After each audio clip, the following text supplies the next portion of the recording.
नमस्कार, धरासधर में आपका बहुत स्वागत है। मैं हूं आपके साथ सत्यम तिवारी। इस समय हम हैं मऊ जिले में। लगातार कयास लगाए जा रहे थे क्योंकि मऊ में मुस्लिम और ओबीसी की तादाद काफ़ी अधिक है और इसके लिए ही अभी जब दारा सिंह चौहान यही मधुबन जो विधानसभा सीट है मऊ जिले के अंतर्गत आती है वो छोड़ के अभी सपा में चले गए, तब से कयास लगाया जाने लगा कि अब मुस्लिम और ओबीसी का जो जातिगत समीकरण था वो सपा के साथ है और सपा इस बार पूर्वांचल में विजयी होगी और उत्तर प्रदेश में भी सरकार बनाएगी। मौलाना जी, लग रहा है सपा सरकार बनी जाएगी क्या? ऐसा है कि इस बार जो उत्तर प्रदेश की धरती पर एक संग्राम होने जा रहा है, लोकतंत्र का संग्राम, ये जाति विहीन सर्व जाति विकास राष्ट्रवाद बनाम परिवारवाद जातिवाद संग्राम है। अब एक तरफ जाति विहीन सर्व संप्रदाय सर्व जाति विकास राष्ट्रवाद है और एक तरफ जातिवाद है, परिवारवाद है, अवसरवाद है। जनता ने मन बना लिया है कि हम किसके साथ हैं। क्या मन बनाया है जनता? जनता ने मन बना लिया है कि हम इन अवसरवादियों को इस बार ऐसी शिक्षा देंगे, इन दलित के नाम पर ठगी करने वालों को ऐसी शिक्षा देंगे कि फिर यह कभी राजनीति के बिसात पर उस तरह चमक नहीं पाएंगे जिस तरह ये सपा छोड़कर भाजपा में आके चमकते हैं, भाजपा से भाजपा छोड़कर सपा में जाके चमकना चाहते हैं, जहां चाहते हैं वहां जाकर के सूर्य बनना चाहते हैं। इस सूर्य पे हमारी जनता गहन लगाने वाली है। अरे कह रहे हैं दारा सिंह चौहान निस्ते नाबूद कर देंगे भाजपा को। दारा सिंह चौहान जी, स्वामी प्रसाद मौर्य जी और धर्म सिंह सैनी जी, ये तीनों नहीं, ओम प्रकाश राजभर जी, ये चारों ऐसे महारथी हैं कि इन महारथी का मैं विश्लेषण करना चाहता हूं कि आज़ादी के बाद कांग्रेस ने सत्ता संभाली और लोगों को सेकुलरवाद में ऐसा उलझाया कि लोग उसको सेकुलर समझ के उसके सेकुलरवाद में पढ़ करके ऐसा उलझे कि पूरे देश के चौतरफा तमाम राज्यों में हिंदू और मुसलमानों का विनाश हो गया। अरे वो तो कहते हैं भाजपा विनाश करवाती है, भाजपा सांप्रदायिक पार्टी। अखिलेश यादव लगातार आरोप लगाते हैं। यही उनकी चापलूसी है। अच्छा। यही उनकी हठधर्मी है, यही उनकी बेईमानी है। श्री अखिलेश जी 12 से 17 तक थे, दंगों का इतिहास निकालिए हैं, और श्री प्रधानमंत्री हमारे जो प्रथम जवाहरलाल नेहरू जी थे, वहां से लेकर के आप मोदी जी तक आइए, दंगों का एक ऐसा इतिहास मिलेगा। बेशुमार मुसलमानों की, हिंदुओं की जाने गईं और इधर 12 से 17 तक तकरीबन 500 दंगे हुए, बेशुमार हिंदू मुसलमानों की जाने गईं। तो मगर 17 से आज तक उत्तर प्रदेश में कोई एक दंगा दिखा दे, पूरे देश में कोई एक दंगा दिखा दे, इसका मतलब कि जो हमारे ऊपर दंगाई होने का इल्जाम लगा रहे हैं वो वास्तविक रूपी बहुत बड़े दंगाई हैं, वो बहुत बड़े विनाशक हैं। वो ऊपर से तो मलाई दिखाते हैं सत्ता की मलाई पाने के लिए, मगर उस पर ऐसा दंगा का, फसाद का, संप्रदायवाद का ऐसा जहर लगा रहता है कि इनके आते ही हर तरफ जहर हो जाता है। तो मैं कह रहा था कि कांग्रेस आई, सेकुलरवाद का नारा लाई, मगर पूरे भारत में ऐसी आग लगाई कि न जाने कितने हिंदू मुसलमानों के घर जल के खाक हो गए। पूरे दंगों से पूरा हिंदुस्तान झुलसने लगा। तो जनता ने जान लिया कि ये जो सेकुलरवाद के रूप में फसाद के भेड़िए घूम रहे हैं, इनको सत्ता से बेदखल करो। और 2014 में श्री मोदी जी को भारत के पार्लियामेंट में पीएम का ताज पहनाकर इस भारत की जनता ने इसीलिए बैठाया था कि कांग्रेस के सेकुलरवाद के ताबूत में आखिरी कील ठोक दिया था। श्री मोदी जी आए, वो आखिरी कील थी सेकुलरवाद के ताबूत में, और वो राष्ट्रवाद का राज्याभिषेक था। अभी हम विधानसभा चुनाव की बात करें, अब आप विधानसभा में आ जाइए। अब ये विधानसभा का चुनाव होने जा रहा है, तो जैसे श्री मोदी जी ने कांग्रेस के सेकुलरवाद के ताबूत में आखिरी कील ठोक कर 2014 में राज्याभिषेक हुआ था और वो हमारे राजा बने थे, हमारे पीएम बने थे, स्वाभिमानी पीएम बने थे, ऐसे ही ये जितने लोग आए हैं ये चारों, चाहे वो पी राजभर हो, चाहे दारा सिंह चौहान हो, चाहे धर्म सिंह सैनी जी हो, चाहे ये स्वामी प्रसाद मौर्य जी हो, ये चारों महारथी ये झूठे तथाकथित भैया जी के परिवारवादी, जातिवादी, समाजवाद की अर्थी उठाने आए हैं। अरे बाप रे, अब क्या बोल रहे हैं? लेकिन अर्थी उठाने आए हैं। अब की बार ये चारों जैसे किसी जनाजे को 4 लोग कंधा देते हैं, मुसलमान हो तो उसके जनाजे को 4 लोग कंधा देते हैं, हिंदू हो तो उसकी अर्थी को 4 लोग कंधा देते हैं। मैं निसंदेह दावे की चोट पर जनता के आशीर्वाद के बलबूते जो श्री योगी और मोदी जी के साथ है, मैं कहना चाहता हूं कि ये चारों उसी अर्थी को उठाकर दफनाने आए। आप अर्थी की बात कर रहे हैं कि सपा के अर्थी उठाने की बात कर रहे हैं? चारों नेता आ गए हैं, बोले कि अर्थी नहीं उठेगी। हाँ। सपा के झूठे समाजवाद की अर्थी उठेगी। अच्छा। उनके परिवारवाद की अर्थी उठेगी। हाँ। इन लोगों के ये जो तीनों आए हैं, तीनों इनके परिवारवाद की अर्थी उठेगी। मैं कहना चाहता हूं कि आज ये चाहे धर्म सिंह सैनी जी हो, ओपी राजभर जी हो, हमारे स्वामी प्रसाद मौर्य जी हो, ये लोग जानते हैं कि हम जो आए हैं तो हमारे साथ हमारा पूरा समाज आ गया है। ये सपना देख रहे हैं, इनके साथ इनका कोई समाज नहीं है, इसलिए कि ये जिधर मलाई पाते हैं उधर चले जाते हैं। सपा में थे, मलाई खत्म हो गई, भाजपा में आ गए। कैसे मलाई खत्म हो गई? फिर मलाई खत्म हो गई इसलिए कि मायावती इनसे रूठ गई थी, इनसे रूठ गई थी।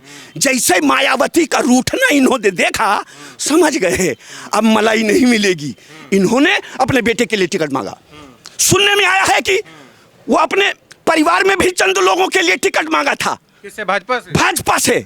भाजपा ने इनकार कर दिया, तो ये सोचे कि अब तो मलाई नहीं मिलेगी। काहे इनकार कर दिया भैया? एक टिकट दे देते, कम से कम इतने बड़े नेता तो ना जाते सपा में। देखिए ऐसा है कि हमारी पार्टी में परिवारवाद नहीं है। ये अलग बात है कि हमारे किसी पार्टी के बड़े नेता का कोई बेटा आ गया हो, वो हम ये नहीं कह सकते कि एकदम हम दूध के धुले हैं कि हमारे यहाँ किसी बड़ी पार्टी के का कोई बेटा है या नहीं।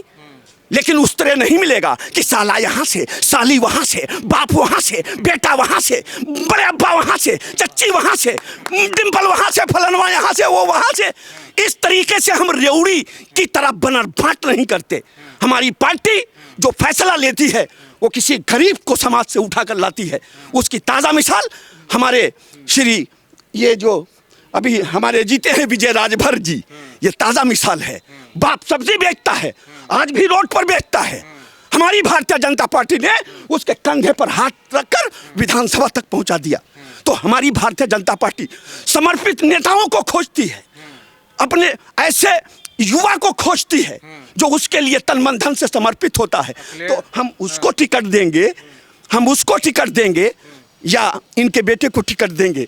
इसलिए मैं कहना चाहता हूं कि ये सोचे हैं, ये सोच रहे हैं, ये चारों मिलके सोच रहे हैं कि हमारे साथ हमारा समाज आएगा, मगर इनको ये विश्वास कर लेना चाहिए और दिल में ये पक्का विश्वास इनको कर लेना चाहिए कि इनके साथ वही हैं जिनको ये भी मलाई चाट के थोड़ा सा चटवाते थे जी।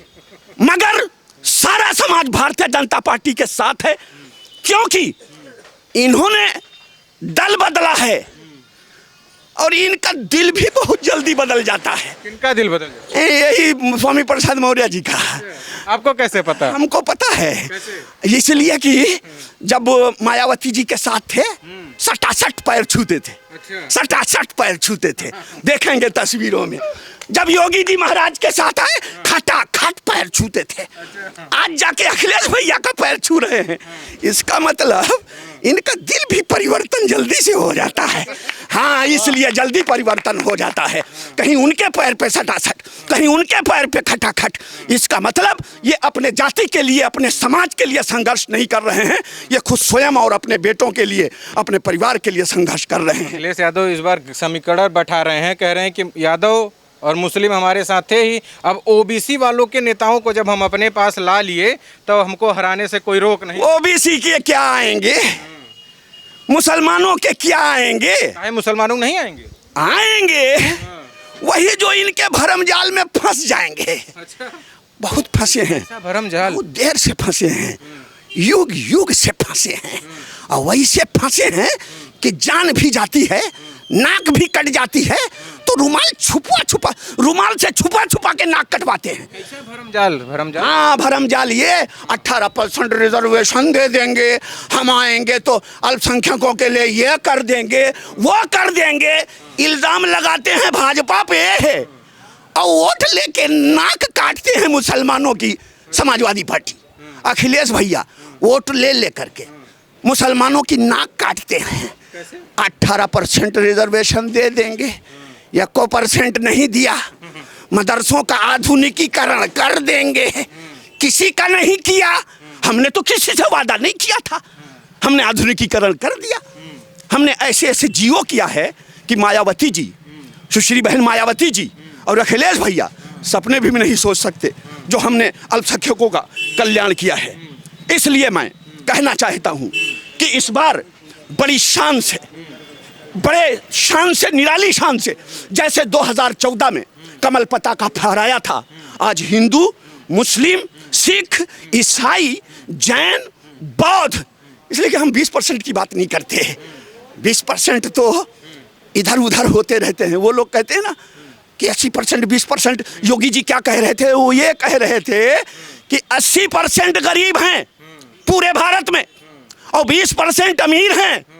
सारे गरीब भारतीय जनता पार्टी के साथ हैं, इसलिए कि अगर महीने में 2 बार डबल राशन देकर जीवन रक्षा किया है तो हमारे श्री योगी मोदी जी महाराज ने किया है, श्री योगी जी ने किया है। जितने नेता जब गए हैं ये भी लगातार बयानबाजियां कर रहे हैं, तो ये सब तो कह रहे हैं कि इतनी तेज आंधी है सपा की कि भाजपा के परखच्चे उड़ जाएंगे, भाजपा कहीं दिखेगी नहीं, निस्ते नाबूद हो जाएगी, इसीलिए योगी को गोरखपुर भेज दिए भैया डर के मारा। देखिए, योगी जी को अगर हमारी पार्टी ने गोरखपुर भेज दिया है और कह रहे हैं कि डर के चले गए हैं, तो आ जाइए ना गोरखपुर। कौन आ जाइए? अखिलेश भैया आ जाए ना, अरे मुकाबला हो जाएगा, मुकाबला हो जाएगा और दूध का दूध, पानी का पानी हो जाएगा।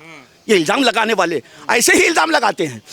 5 साल थे, क्या थे? रोजगार मंत्री थे। आज योगी जी पे इल्जाम लगाते हैं, दलितों को, पिछड़ों को, अल्पसंख्यकों को रोजगार नहीं दिया। तो जब योगी जी रोजगार नहीं दिए, रोजगार मंत्री आप थे, तो इस्तीफा देकर आप भागे क्यों नहीं? इसका मतलब ये हुआ दाल में काला है। मलाई मारने के लिए 5 साल तक बने रहे और जब निकल गए, चुनाव आ गया, आचार संहिता लागू हो गई, तो जाके अखिलेश का पैर पकड़ लिए। दाल में काला है कि दाल काली है? दाल काला नहीं, पूरी काली है। अगर पहले यही तैसी थे राजभर समाज के, चौहान समाज के, हमारी जो छोटी पिछड़ी बिरादरियां, ये तो ओम प्रकाश राजभर से गठबंधन किए तो है, ओम प्रकाश राजभर भी कह रहे हैं। ओम प्रकाश जी की बात मत कीजिए, वो थोड़ा मर्द आदमी है। ये तो बिल्कुल सब दूसरे लोग नामर्द हैं। वो सत्ता में रहकर योगी जी से कहता था ऐसा करो, ऐसा करो, नहीं किया तो इस्तीफा दे दिया। हम उसकी प्रशंसा करते हैं, वो आदमी मर्द है। मगर ये जो तीनों है ना, पक्के चमचे हैं। ये चमचे हैं, ये दलाल हैं, अपने समाज की दलाली करते हैं। और जहां इनका उल्लू सीधा होता है, अपना उल्लू सीधा कर लेते हैं, वरना इल्जाम लगाते हैं कि आरएसएस जैसे नाग को और भारतीय जनता पार्टी जैसे सांप को मैं नेवला बन के मार दूंगा। बोले तो हैं। हाय रे नेवला, तू कैसा नेवला है कि सांपों के बीच में अपनी बेटी को छोड़ के भाग आया, नागों के बीच में अपनी बेटी को छोड़ के भाग आया। तू कैसा बेगैरत बाप है, हैं? मैं थूकता हूं तेरी बपौती पे, तेरे बाप होने पे, कि तू एक तरफ भाजपा को सांप कहता है, आरएसएस को जिसका 5 साल तूने खाया, सैर किया, सैर सपाटे किया, लंबी लंबी तनख्वाहें ली, आज उसी को नाक कहता है। थूकता हूं मैं तुझ पर कि तू इधर या तो स्वामी प्रसाद मौर्य जी न्योला नहीं है, और या तो भारतीय जनता पार्टी आरएसएस और सांप और नाग नहीं है। अगर ये न्योला हैं तो बिटिया को बुलाया क्यों नहीं है? और अगर बिटिया वहां है तो फिर ये न्योला कैसे है? ये बताइए, दोनों में से एक झूठे है। या तो इनका न्योला होना झूठा है, या तो इनका सांप और नाग कहना झूठा है। पन्ना यादव भी सुन रहे हैं बीजेपी में आ रही है क्या? हाँ, इसलिए मैं कहना चाहता हूँ कि ये जो कह रहे हैं कि हम ये कर देंगे वो कर देंगे, कयामत ला देंगे, परले ला देंगे और भारतीय जनता पार्टी को उखाड़ फेंकेंगे, ये जो दावे कर रहे हैं इन तमाम विपक्षियों के और इन लोगों के जो दल बदलू हैं, जिनके दिल में अब प्रेम जागा है समाजवाद का, तथाकथित समाजवाद का, इन लोगों के दिल लदने वाले हैं। फिर भारतीय जनता पार्टी का कमल खिलने वाला है। और जैसे योगी जी महाराज ने प्रदेश को दंगा मुक्त बनाया, न्याय युक्त बनाया, हर तरफ विकास की गंगा बहाई। अखिलेश यादव इतना सब बताते हैं, पूर्वांचल एक्सप्रेसवे बनवा दिया, रिवर फ्रंट पर विकास की गंगा नहीं बही थी, अब बह रही है। एक पूर्वांचल एक्सप्रेस बनवा दिया, विकास की गंगा बह गई।